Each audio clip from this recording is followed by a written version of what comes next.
My fiancée texted minutes before the wedding. I can't do this. I reject you. I turned to the officiant and said, slight change of plans. Then I married her best friend, the one who'd secretly had a crush on me for months. 72 hours later, my ex was frantically begging for another chance. 5 minutes before walking down the aisle, my phone buzzed in my pocket. I was standing in the groom's suite, adjusting my tie for the 10th time. Nervous energy. Good nervous. Wedding day nervous. The kind every groom feels. My best man Brian was telling a story, something about his bachelor party. I wasn't really listening, just waiting for the coordinator to tell us it was time. Then my phone vibrated. Text notification. From Amber, my fiancée, my bride. The woman I was about to marry in 5 minutes. I pulled it out, read the message. Vincent, I'm so sorry. I can't do this. I can't marry you. I thought I could, but I can't. I reject you. I'm sorry. I stared at the screen. Read it once, twice, 3 times. The words weren't making sense, weren't connecting to reality. Rejected. Via text message. 5 minutes before our $60,000 wedding. Brian saw my face. Stopped mid-sentence. Vincent, you okay, man? It's almost time to go. I showed him the phone, held it up, let him read. His jaw actually dropped, mouth open, eyes wide. What the fuck? Something inside me went ice cold. Not hot, not angry, cold, calm, calculating. Where is she? I asked. Found the bridal suite. Knocked once, opened the door without waiting. Sarah was inside. Amber's maid of honor, fixing her lipstick in the mirror. Pale pink dress, hair up. She looked beautiful. I'd noticed before but never let myself really see it. She turned. Saw me, eyes going wide. Vincent, you can't be in here. It's bad luck. Where's Amber? Her face changed. Confusion, concern. What do you mean? Isn't she with you? She left 10 minutes ago. Said she needed to tell you something before the ceremony. She sent me a text. She's not coming. Sarah's face went completely white. What? I showed her the phone. Watched her read it. Watched her hand fly to her mouth. Watched her eyes fill with tears. Oh my God. Vincent, I'm so sorry. I'm so sorry. Sarah had been Amber's best friend since college. 8 years. Roommates junior and senior year. Bridesmaids in each other's fantasy weddings they'd planned at 19. Inseparable. I'd noticed, but I'd never said anything. Amber was marrying me. Sarah was her best friend. It didn't matter. Now it might. Sarah, I said calmly, deliberately. I need to ask you something and I need you to be completely honest with me. She nodded, eyes wide. Scared almost. Okay. Do you have feelings for me? Her face flushed deep red. Instant. Undeniable. She opened her mouth, closed it, looked away, then back at me. Quietly, barely audible. Yes. How long? 2 years. Since the engagement party. Tears forming now. Real ones. I'm sorry. I'm so sorry. I never said anything. I would never. Amber's my best friend. I love her. I would never do anything to hurt her. I couldn't help how I felt. Would you marry me? Right now? Today? She stared at me like I'd just spoken a foreign language. What? The venue's paid for. Non-refundable. The guests are already here. Seated, waiting. The officiant is ready. The flowers are arranged. The photographer is set up. Everything is prepared for a wedding. I stepped closer. Amber threw this away. Rejected it. Rejected me. But maybe it doesn't have to be wasted. Vincent, you're in shock. You're not thinking clearly. I'm thinking more clearly than I have in months. Maybe years. Amber wanted out. She got out. That's her choice. Fine. But I'm not letting her humiliate me in front of 150 people. I'm not canceling everything and sending everyone home to gossip about the groom who got dumped via text 5 minutes before his wedding. I took her hand. She didn't pull away. And you, Sarah, you've been more of a partner these past 6 months than Amber ever was. You showed up. You cared. You were there. Her breathing quickened, eyes searching mine. Are you actually serious right now? Completely. Marry me, Sarah. Today.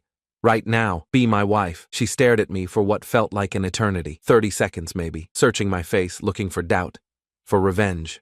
For insanity. She found none of it. Okay, she whispered. Okay? Yes, okay. I'll marry you. We walked out of the bridal suite together. Down the hallway. Past shocked coordinators. Past my groomsmen who stared open-mouthed. Past her parents who were seated in the 3rd row on the bride's side. They saw us together and I watched understanding dawn on her mother's face. Watched her grab her husband's arm. Point. I found the officiant backstage. Older woman. Kind face. She'd done our premarital counseling sessions. Reverend Martinez, there's been a change. The bride is different. Amber's not coming. Sarah's going to marry me instead. She blinked. I'm sorry, what? I explained quickly. Showed her the text. Showed her Sarah standing next to me in her maid of honor dress. Told her we were both consenting adults. Both wanted. This is highly unusual. But legal? Well, yes. Technically. As long as you both have the license, we don't need Amber's license. Sarah and I can get married on a standard license. You can officiate, right? She looked between us, saw something in our faces. You're absolutely certain? Yes, we said together. Then, I suppose we have a wedding to perform. I walked to the microphone at the front of the venue. The music was already playing, soft classical. The guests were seated, murmuring, waiting, checking watches, wondering why we were 10 minutes behind schedule. I took the microphone. Feedback squealed. Everyone went silent. Good afternoon, everyone. Thank you all for being here. I know you're wondering what's happening. There's been a change to today's ceremony. Confused faces. Whispers starting. 5 minutes before we were supposed to begin, I received a text message from Amber. She informed me that she can't go through with this wedding. Her exact words were, "I can't do this. I reject you." Audible gasps. Shocked faces. Amber's mother stood up in the front row. "That's not true. Where is she? Amber!" "She's not here, Mrs. Mitchell. She left. She's gone." Chaos. People talking. Amber's family standing. Her bridesmaids, minus Sarah, looking at each other in confusion. "However," I said loudly, clearly, waiting for silence, "has agreed to marry me instead. Today, right now." The room exploded. Amber's family started yelling. Her mother screamed, "This is insane! You can't do this! This isn't legal!" But Sarah's family, scattered through the crowd, started clapping. Slowly at first, then louder. Her mother was crying. Happy tears. Her father stood up, applauding.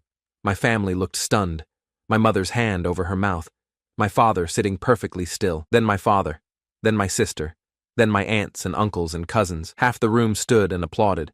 The other half stood and walked out. Amber's family, her friends, some mutual acquaintances who didn't know how to process this.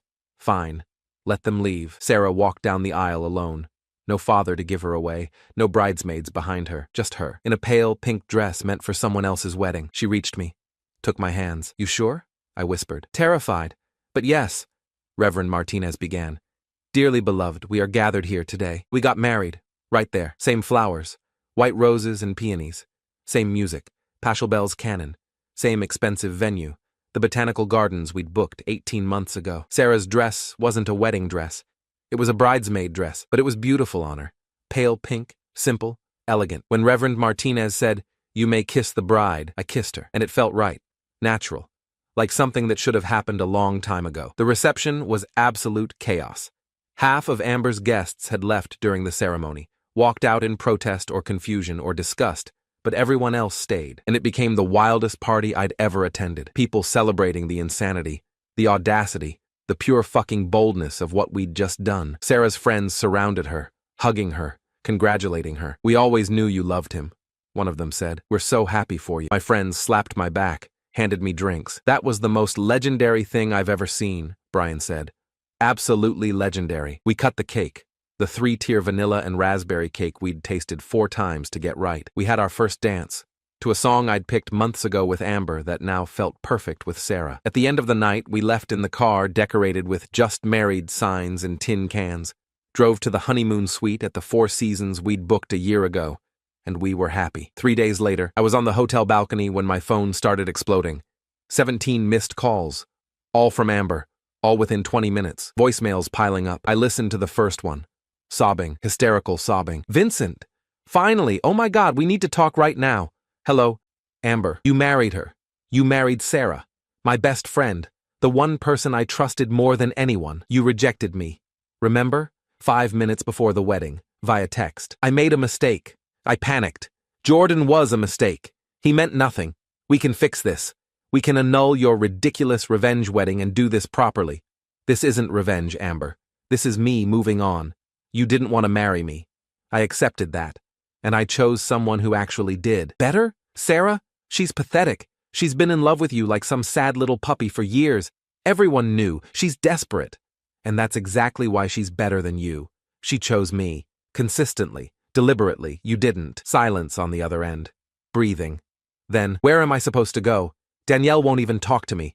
Says I abandoned you. Your mother blocked me on Facebook. Everyone thinks I'm a monster.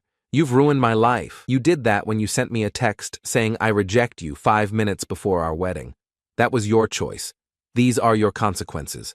Goodbye, Amber. I hung up, blocked her number, deleted her contact. Sarah walked onto the balcony, saw my face, understood immediately. She called 17 times. What did you say? I pulled her close, wrapped my arms around her, kissed her forehead.